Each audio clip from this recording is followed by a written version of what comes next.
სომხეთში 1.5 მეტრის სიმაღლის სეტყვა, ძლიერი ტორნადოების აფეთქება ამერიკის შეერთებულ შტატებში, 20,000 სადაზღვევო განაცხადი კანადაში მომხდარი შტორმის შემდეგ, პემზის ბლოკადა პაპუა-ახალ გვინეაში, გასული კვირის ამ და სხვა კლიმატური მოვლენების დეტალები იხილეთ გამოშვებაში. სომხეთი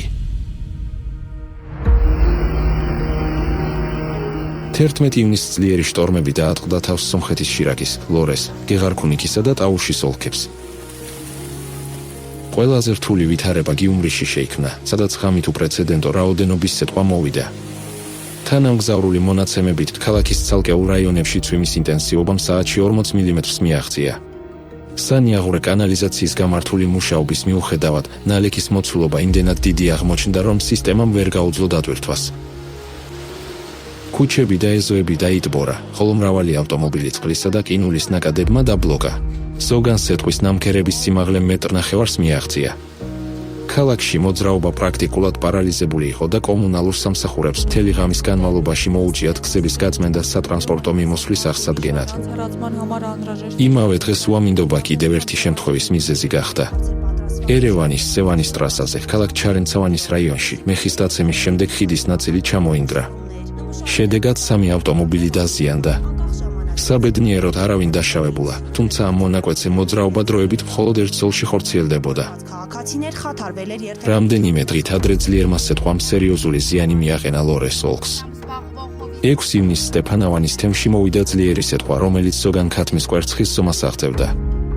თუმცა უამინდობა მხოლოდ 15-20 წუთი გაგრძელდა, მისი შედეგები მასშტაბური აღმოჩნდა. მიყენებული ზიანის შესახებ განცხადება დაახლოებით 40,000 ადამიანმა შეიტანა. დაზიანდა დაახლოებით 700 ავტომობილი. სეტყვამ დაამტვრია სახურავები და ფანჯრები შენობებში, დააზიანა მზის პანელები, ხეხილი და სასოფლო-სამეურნეო სავარგულები, მათ შორის ხორბლისა და კარტოფილის მინდვრები. ერთ-ერთ სასოფლო-სამეურნეო რაიონში მწყემს მათავისა და ხელების ტრავმები მიიღო. გარდა ამისა, მეცხვარეობის ფერმაში 60-ზე მეტი ცხოველი დაიღუპა. აღსანიშნავია, რომ სტეფანავანში სეტყვის საწინააღმდეგო სისტემა არ არის, რადგან ადრე მისი საჭიროება არ ყოფილა. ასეთი სადგურები თემში მხოლოდ სოფლად იყო განთავსებული. ადგილობრივი ხელისუფლების თქმით, ასეთი მასშტაბის სტიქიას აქ პირველად შეხვდნენ. შეერთებული შტატები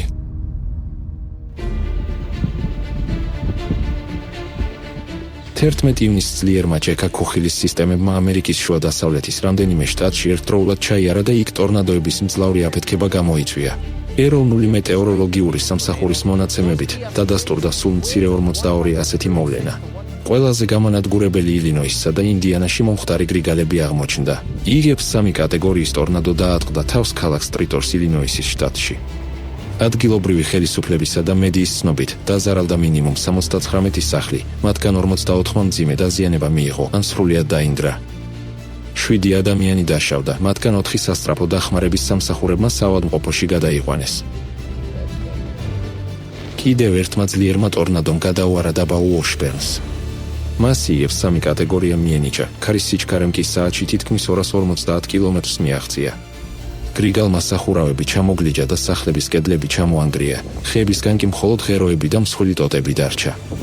მან ასევე შემოაგლიჯა ფოთლები ან მთლიანად ამოძირქვა სიმინდის ნათესები, რამაც მნიშვნელოვანი ზიანი მიაყენა რეგიონის სოფლის მეურნეობას. ინდიანას შტატის ქალაქ მერილში იგებ 2 კატეგორიის ტორნადომ 200-ზე მეტი შენობა დააზიანა. წაქცეულმა ხეებმა და ელექტროგადამცემმა ხაზებმა ქუჩები ჩახერგა, სკოლას კი სახურავის ნაწილი გადახადა.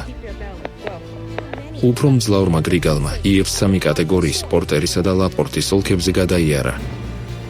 ამ ტორნადოს ძალაზე შეიძლება ვიმსჯელოთ მის მიერ დატოვებული ნგრევით. მან შუაზე გაგლიჯა მარცვლეულის შესანახი ლითონის ბუნკერები, დაჭრითა სარწყავი სისტემები და ნამსხვრევები მრავალ კილომეტრზე მიმოფანტა.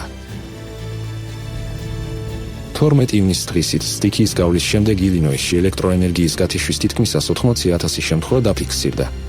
ინდიანაში უშუქოდ რჩებოდა დაახლოებით 115,000 სახლი და საწარმო. ბედნიერი დამთხოვის წყალობით ტორნადოებს ადამიანთა მსხვერპლი არ მოჰყოლია, თუმცა შტორმებმა მაინც ტრაგიკული შედეგები მოიტანა. აიოვას შტატის ერთ-ერთ პარკში ძლიერი ქარისგან ხე გადატყდა და მამაკაცს დაეცა. ის ადგილზევე დაიღუპა.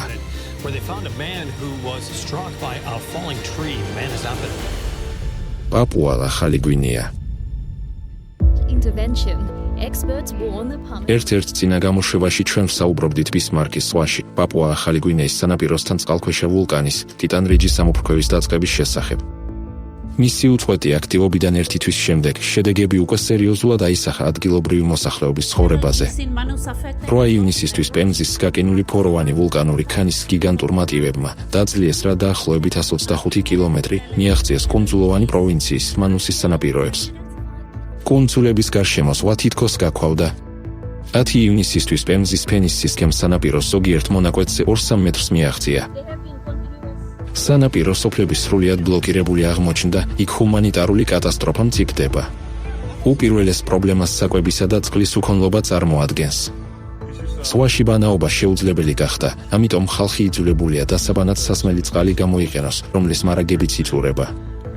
პემზამ დაფარა რიფები და ზღვის მდელოები ბლოკავს რამზის სინათლეს, რამაც თევზის მასობრივი დაღუპვა გამოიწვია. ლუს კუნძულზე მდებარე სოფელ ბაონში მცხოვრებლებმა განაცხადეს, რომ ერთი ნავი კინაღამ ჩაიძირა, რადგან პემზის მასა მას მცოცავი ქვიშასავით ითრევდა. შედეგად შეუძლებელი გახდა მეთევზეობა, ბაზარში თევზისა და მოსავლის გასაყიდა და საკიდლებზე წასვლა, აგრეთვე სამედიცინო მომსახურებაზე წვდომა. მთლიანად შეწყდა საზღვაო მიმოსვლა ლორენგაუსთან, პროვინცია მანუსის დედაქალაქთან.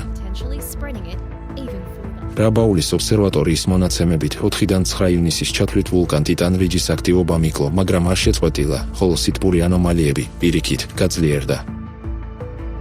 პემზის წარმონაქმნების ზომები ზრდას განაგრძობს.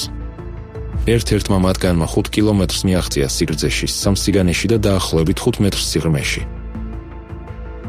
ვულკანოლოგის თქმით, ასეთმა პემზის ტივებმა შეიძლება იტივტივან თვეების ან წლების განმავლობაში, სანამ წყლით არ გაიჟღინთებიან და არ ჩაიძირებიან. შვეიცარია. 9 ივნისს შვეიცარიის ტიჩინოს კანტონის სამხრეთით ძლიერი ჯექა ქუხილის შტორმის დარტყმის ქვეშ აღმოჩნდა. ადგილობრივი მცხოვრებლები ამბობდნენ, რომ მსგავსი არაფერი უნახავთ. სტიქიის ეპიცენტრი მენდრიზიოტოს რეგიონი გახდა. კოლდრერიოს კომუნაში 10 წუთში თითქმის 41 მილიმეტრი წვიმა მოვიდა. ეს გახდა ახალი მაქსიმუმი სამხრეთ ალპებისთვის და პრაქტიკულად გაიმეორა შვეიცარიის აბსოლუტური რეკორდი. დიდ მასზე თქვამ, რომელიც ზოგან დიამეტრით 7 სანტიმეტრამდე აღწევდა, დაამტვრია ავტომობილების მინები და სარკეები, სახლებში კი დააზიანა სახურავები და მანსარდები. თვალის დახამხამებაში ყველაფერი გათეთრდა სეტყვისგან, გზები კი ზოგან ყინულოვან მდინარეებად იქცა.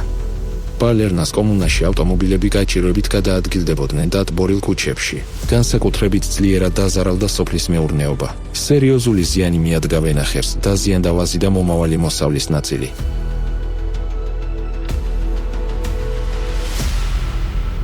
კანადა.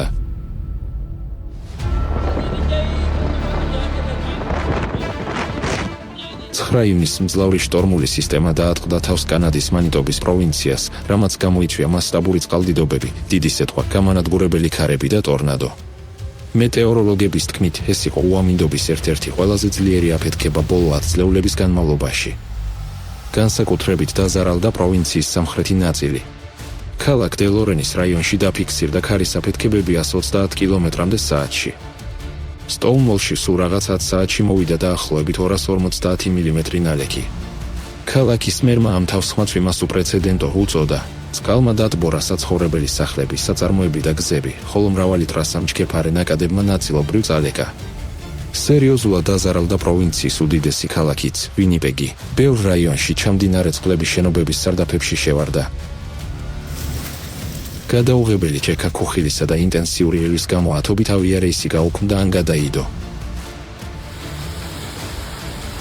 ძლიერი წვიმის გარდა ქარიშხალს დიდი სეტყვაც ახლდა თან. ვინიპეგსა და სანფორდში ჩოგბურთის ბურთის ზომის სეტყვა მოვიდა, ხოლო ოტერბენში ყინულის ნატეხებმა 10 სანტიმეტრამდე მიაღწია. სტიქიამ თავის შემდგომ გრევის მასშტაბური ზოლი დატოვა. წაქცეული ხეები, გაწყვეტილი ელექტროგადამცემი ხაზები და ათასობით დაზიანებული ავტომობილი.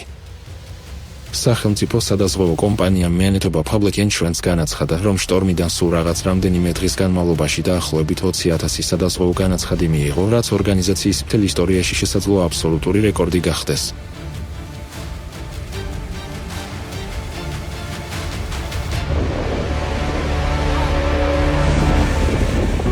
კონვექციური შტორმები სულ უფრო შესამჩნევ ამინდის საფრთხედ იქცევა მთელ პლანეტაზე.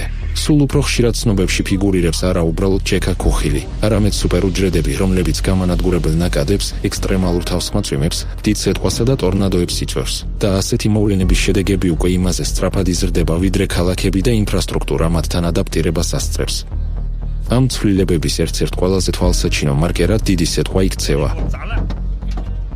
ასე მაგალითად სამეცნიერო ჟურნალ ბუნების გეომეცნიერებაში გამოქვეყნებული კვლევა განიხილავს სეტყვიან ქარიშხლებს, რომელთა დროსაც მოდის 5 სანტიმეტრზე მეტი ზომის სეტყვა 1950 წლიდან 2023 წლამდე პერიოდში. სწორედ ასეთი ძალიან დიდი სეტყვა აყენებს ყველაზე სერიოზულ ზიანს საკუთრებასა და ინფრასტრუქტურას, რაც ხშირად მრავალმილიარდიან ზარალს იწვევს. კვლევამ შემდეგი ტენდენციები გამოავლინა. ძალიან დიდი სეტყვის მთავარი მსოფლიო კერები მდებარეობს ჩრდილოეთ არგენტინაში, ურუგვაიში, პარაგვაიში, სამხრეთ ბრაზილიაში, შეერთებული შტატების დიდ ვაკეებსა და სამხრეთ აფრიკაში. ასეთი მოვლენების სიხშირის ყველაზე მკვეთრი ზრდა ახლა ევროპაში შეიმჩნევა. ამას უკავშირებენ ზედაპირთან ტენიანობისა და ატმოსფერული არამდგრადობის ზრდას. სეტყვისგან მიყენებული ზარალი იზრდება ევროპაში, ამერიკასა და ავსტრალიაში, თუმცა მიზეზები განსხვავებულია. ევროპაში ძირითადად ძალიან დიდი სეტყვის გახშირების გამო, ხოლო შეერთებულ შტატებსა და ავსტრალიაში უპირველეს ყოვლისა იმის გამო, რომ მეტი ქონება და ინფრასტრუქტურა ხდება რისკის ზონებში. სულ უფრო მეტი მეცნიერი თავის სამეცნიერო ნაშრომებში ასევე აქცევს ყურადღებას ატმოსფეროში არსებულ მიკრობ და ნანოპლასტიკს. ასეთი ნაწილაკები შეიძლება იქცნენ დამატებით ბირთვებად, რომელთა გარშემოც ყალიბდება წყლის წვეთები და ყინულის კრისტალები. უფრო მეტიც, ექსპერიმენტები აჩვენებს, რომ მიკროპლასტიკის შემცველი წვეთები უფრო მაღალ ტემპერატურაზეც ახერხებენ გაკინვას, ვიდრე სუფთა წყალი, ანუ უფრო ადრე და ნაკლებ სიმაღლეზე. ამგვარად მიკროპლასტიკს შეუძლია ჩაერიოს ნალექების ფორმირების მექანიზმებში, რაც ნიშნავს, რომ მისი გავლენის იგნორირება კლიმატურ და ატმოსფერულ პროცესებზე უკვე აღარ შეიძლება. ამას ადასტურებს არა მხოლოდ კვლევები და სტატისტიკა. სულ უფრო ხშირად თავად ადამიანები ამბობენ, რომ სეტყვა სხვანაირი გახდა, უფრო დიდი, გამანადგურებელი საშიში. ის ანადგურებს მოსავალს ისეთი მასშტაბებით, როგორიც ადრე არ უნახავთ, აზიანებს სახლებსა და მანქანებს, ტრავმას აყენებს ადამიანებს, კლავს საქონელს. და განსაკუთრებით საგანგაშოა, რომ დარტყმის ქვეშ ხდება ისეთი რაიონებიც კი, სადაც ადრე სეტყვა სერიოზულ საფრთხედ არ ითვლებოდა. ახალი კლიმატური რისკები გათვალისწინებული უნდა იყოს პროგნოზებში, მოსავლის დაცვაში, ქალაქგეგმარებასა და გაფრთხილების სისტემებში.